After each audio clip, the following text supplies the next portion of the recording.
अस्सलाम वालेकुम। जी तो बच्चों, आज की कहानी एक घने और पुरस्कार जंगल की है, जहाँ पर सूरज की किरणें भी पत्तों के पीछे से छुपकर झांकती थीं। तो आइए टाइम वेस्ट किए बिना हम अपनी कहानी का आगाज करते हैं। एक शाम दादी माँ बच्चों को कहानी सुनाती है और कहती है कि कालवान के जंगल के करीब मत जाना, वहां पर शाम में भारी छाया निकलती है। बच्चे दादी माँ की बात सुनकर हंसते हैं और वहां से उठ के भाग निकलते हैं। वो समझते हैं कि ये कोई एक मजाक है। अली, सारा और रेहान खेल रहे होते हैं। सारा अली से कहती है, अली अगर तुम बहादुर हो तो 5 मिनट कालवान में से गुजर कर दिखाओ। अली कहता है, बस इतनी सी बात, मैं अभी जाता हूँ। और वो देखते ही देखते जंगल में दाखिल हो जाता है। जंगल में बहुत खामोशी होती है, लेकिन फिजा में सरगोशी गूंज रही होती है। अली के पीछे से अचानक से सरगोशी की आवाज आती है, अली तुम आ गए। अली का चेहरा खौफजदा हो जाता है और वो मुड़कर देखता है, लेकिन पीछे तो कुछ भी नहीं होता। फिर अचानक से अली को एक साया दौड़ता हुआ दिखाई देता है।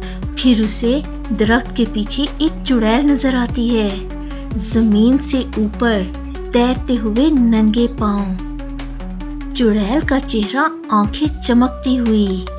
चुड़ैल अली को कहती है, अब तुम मेरे हो हमेशा के लिए। अली जोर से चीखता है। अली की चीख सुनकर सारा और रेहान परेशान हो जाते हैं और अली को ढूंढते ढूंढते जंगल में आ जाते हैं। अली उन्हें एक जगह पर खड़ा हुआ नजर आता है। रेहान पूछता है, अली तुम ठीक हो?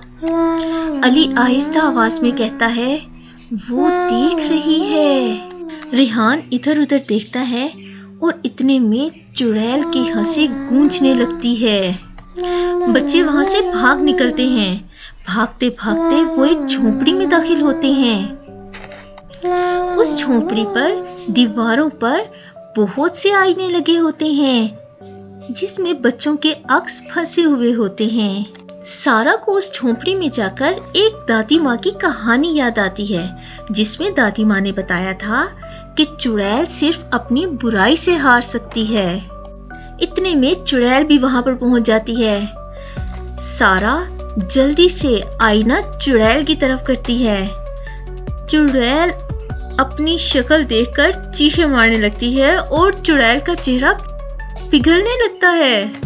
सारा, अली और रेहान तीनों बेहोश हो जाते हैं और जब उन्हें होश आता है तो सब कुछ नॉर्मल होता है, लेकिन एक सरगोशी की आवाज आती है, मैं वापस आऊंगी।